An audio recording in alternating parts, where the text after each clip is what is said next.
አርእስተ ዜና በአማራ ብሔራዊ ክልላዊ መንግስትና በአማራ ፋኖ ህዝባዊ ድርጅት መካከል የዘላቂ ሰላም ስምምነት መፈራረማቸው ተገልጿል። ስምምነቱን የአማራ ክልል ርዕሰ መስተዳድር ዶክተር አረጋ ከበደና የአማራ ፋኖ ህዝባዊ ድርጅትን በመወከል ደግሞ ካፒቴን ማስረሻ ሰጤ ያከናውነዋል። በቀዳሚነት የምናስደምጣቸው ይሆናል።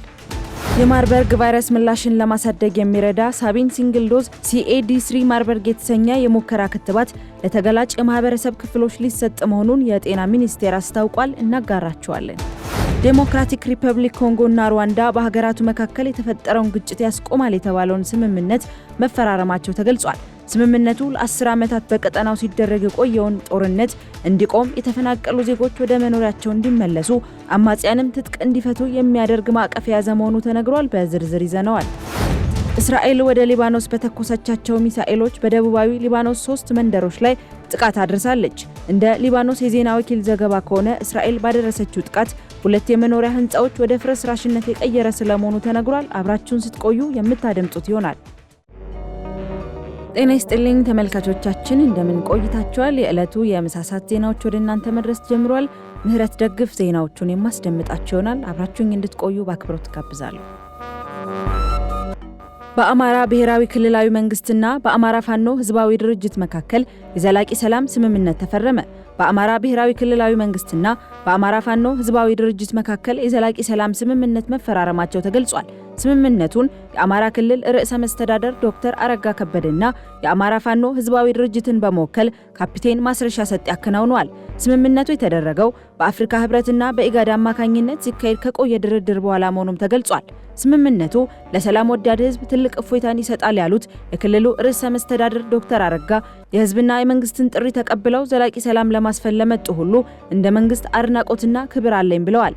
ድርድሩን ሲያከናውን የቆየው ኢጋድ በተደረሰው የሰላም ስምምነት የእንኳን ደስ አላችሁ መልእክት ያስተላለፈ ሲሆን ሌሎች ቡድኖችም ይህንን የሰላም እንቅስቃሴ እንዲቀላቀሉ ጥሪ አቅርቧል። በሰላም ስምምነቱ ላይ የኢጋድ ምክትል ዋና ጸሐፊ መሐመድ አብዲ ዋሬና የአፍሪካ ህብረት ኮሚሽን ምክትል ሊቀመንበር አምባሳደር ሰልማ ማሊካ ሀዳዲ መገኘታቸውም ተዘግቧል።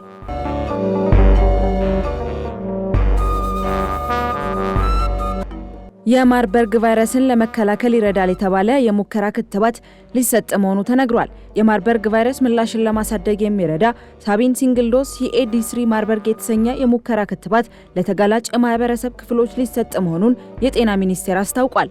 2500 ያህሉን ክትባት ከአሜሪካ መንግስት በድጋፍ መገኘቱን ሚኒስቴር መስሪያ ቤቱ ያስታወቀ ሲሆን ክትባቱን ለኢትዮጵያ የመድኃኒት አቅርቦት አገልግሎት የአሜሪካ በኢትዮጵያ አምባሳደር ኤርቪን ማሲንጋ ማስረከባቸው ተነግሯል። ክትባቱ በአርማወር ሃንሰን የምርምር ተቋም በሚመራ ፈጣን የደረጃ 2 ክሊኒካዊ ሙከራ ተደርጎለት ጥቅም ላይ እንደሚውል የገለጹት ክትባቱን የተረከቡት የጤና ሚኒስቴር ዶክተር መቅደስ ዳባ ሲሆኑ የምርመራ ተቋሙ ከኢትዮጵያ የምግብና የመድኃኒት ባለስልጣን ጋር በመተባበር ቁጥጥር እንደሚያደርግ ማክለዋል። ክትባቱ ከህዳር 29 ቀን ጀምሮ መሰጠት የሚጀምር ሲሆን የጤና ባለሙያዎችንና ከፍተኛ ተጋላጭ ለሆኑ ቡድኖች ቅድሚያ መሰጠት እንደሚጀምርም ሚኒስትሯ ጠቁመዋል።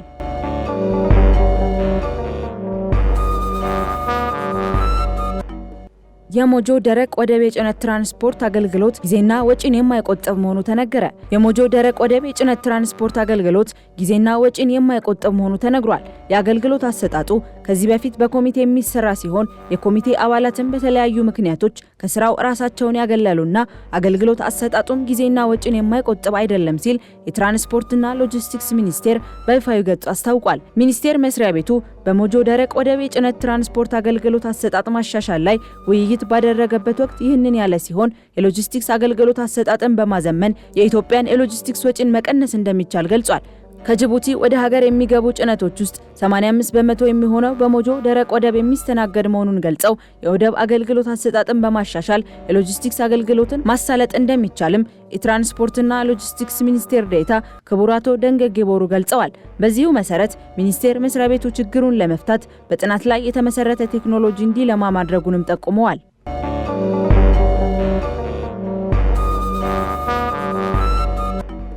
የፖለቲካ ፓርቲዎች በምርጫ እንዲሳተፉ የድጋፍ ፊርማ እንዲያቀርቡ የሚደነግገው አዋጅ ታገደ። የህዝብ ተወካዮች ምክር ቤት የፖለቲካ ፓርቲዎች በምርጫ እንዲሳተፉ የድጋፍ ፊርማ እንዲያቀርቡ የሚደነግገውን የህግ አዋጅ እንዲታገድ ወስኗል። ከዚህ ቀደም በነበረው አዋጅ 1162 ህዝባር 2011 አንቀጽ 32 ንዑስ አንቀጽ 2 መሰረት የፖለቲካ ፓርቲዎች ለህዝብ ተወካዮች ምክር ቤትና ለክልል ምክር ቤቶች ለሚያቀርቧቸው እያንዳንዳቸው እጩዎች የድጋፍ ፊርማ እንዲያቀርቡ ይጠየቅ ነበር። ይሁን እንጂ ሰባተኛው ጠቅላላ ምርጫ የፖለቲካ ፓርቲዎች የድጋፍ ፊርማ ለማሰባሰብ በቂ ጊዜ ባለመኖሩ የድጋፍ ፊርማ ለማሰባሰብ የተደነገገው አንቀጽ እንዲታገድ ለምክር ቤቱ የጽሑፍ ጥያቄ ቀርቧል ተብሏል። በመሆኑም የፖለቲካ ፓርቲዎች ይህንን ጥያቄ እያቀረቡ የድጋፍ ፊርማው ተግባራዊ ይደረግ ቢባል በምርጫ የሚሳተፉ የፖለቲካ ፓርቲዎችን የሚጎዳ በመሆኑ አዋጅ 1162 ህዝባር 2011 ታግዶ አዋጅ 1397 ህዝባር 2018 ተግባራዊ ማድረግ ማስፈለጉ ተገልጿል። ምክር ቤቱ አምስተኛ ዓመት የሥራ ዘመን 3ኛ መደበኛ ስብሰባውን በትላንትናው ዕለት ያካሄደ ሲሆን የኢትዮጵያ የምርጫ የፖለቲካ ፓርቲዎች ምዝገባና የምርጫ ስነ ምግባር አዋጅ ቁጥር 1162 ህዝባር 2011 ለማሻሻል የቀረበለትን ረቂቅ አዋጅ አሻሽሎ አዋጅ 1397 ህዝባር 2018 ተግባራዊ እንዲሆንም በሙሉ ድምጽ አጽድቋል።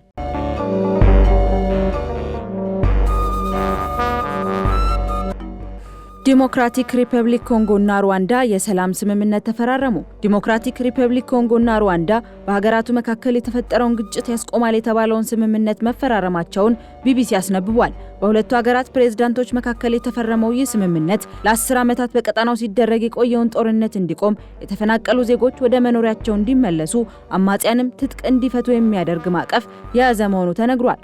ሁለቱ ሀገራት ባሳለፍነው የሰኔ ወር ላይ በውጭ ጉዳይ ሚኒስትሮቻቸው አማካኝነት ስምምነቱን አድርገው የነበረ ቢሆንም ስምምነቱን ወዲያው በማፍረስ አንዳቸው ሌላኛቸውን ሲከሱ ቆይተው እንደነበር የሚታወስ ነው። በአሁኑ የሰላም ስምምነት ላይ ወሳኝ ሚና እንደተጫወቱ የተነገረላቸው የአሜሪካው ፕሬዝዳንት ዶናልድ ትራምፕ ለዓለምና ለአፍሪካ ትልቅ ቀን ነው በማለት በስምምነቱ ደስተኛ መሆናቸውን ያስነበበው ዘገባው ከሰላም ስምምነቱ ባሻገር አሜሪካና ዲሞክራቲክ ኮንጎ ኢኮኖሚያዊና ልማታዊ ነው የተባለለትን የስትራቴጂክ ስምምነት ተፈራርመዋል። ፕሬዝዳንት ትራምፕ ወሳኝ የሆኑ ማዕድናትን ለመጠቀም የሚያስችል ተጨማሪ ስምምነትም ከሁለቱ ሀገራት መሪዎች ጋር ተፈራርመዋል ሲል ዘገባው አስፍሮታል።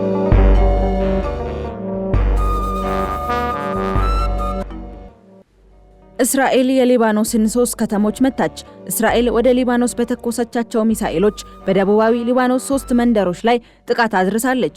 እንደ ሊባኖስ የዜና ወኪል ዘገባ ከሆነ እስራኤል ባደረሰችው ጥቃት 2 የመኖሪያ ህንጻዎች ወደ ፍርስራሽነት የቀየረ ስለመሆኑ ተገልጿል። ጃባ በተሰኘው አካባቢ በደረሰው ጥቃት በርካታ ሰዎች የማይኖሩበት አካባቢ ቢሆንም ጥቂት የማይባሉ ህንጻዎች በእስራኤል ጥቃት ወደ አመድነት ተቀይረዋል። አልማጅደል በተሰኘው አካባቢ እስራኤል ጥቃት ለማድረስ 1 ሰዓት ሲቀራት የማስጠንቀቂያ መልእክቷን መላኳን ንጹሃን ሰዎች እንዳይጎዱ ማድረግ ስለመቻሉ ተገልጿል። በአካባቢው የእስራኤል ጥቃት ለማድረስ 1 ሰዓት ሲቀራት የማስጠንቀቂያ መልእክት መላኳን ንጹሃን ሰዎች እንዳይጎዱ ለማድረግ መሆኑን እስራኤል ገልጻለች ሲል ጀሩሳሌም ፖስት ዘግቧል። እንደ ተባበሩት መንግስታት መግለጫም ከሆነ የእስራኤል ማስጠንቀቂያ ባይኖር ቢያንስ 300 ሰዎች ህይወታቸውን ያጡ ነበር። ከዚህ ውስጥ 127 ንጹሃን የሆኑ እንደነበርም ተገልጿል። በመግለጫው ለንጹሃን ቅድሚያ ሊሰጥ እንደሚገባም አጽንኦት መስጠቱን ዘገባው አክሏል።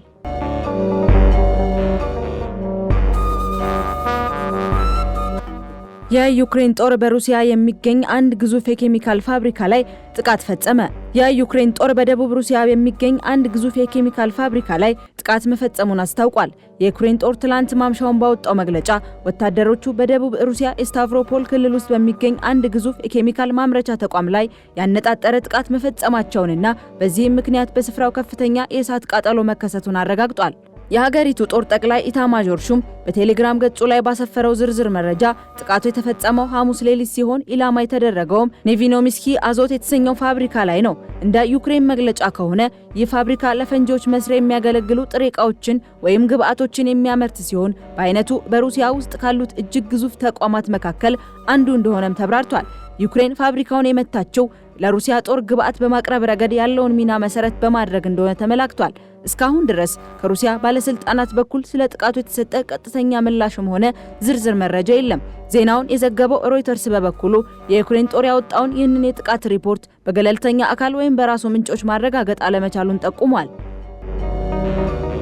ተመልካቾቻችን ለሰዓቱ ያዝናቸው መረጃዎች እነዚህን ይመስሉ ነበር። ከቀሪ ጣቢያው ፕሮግራሞች ጋር መልካም ቆይታ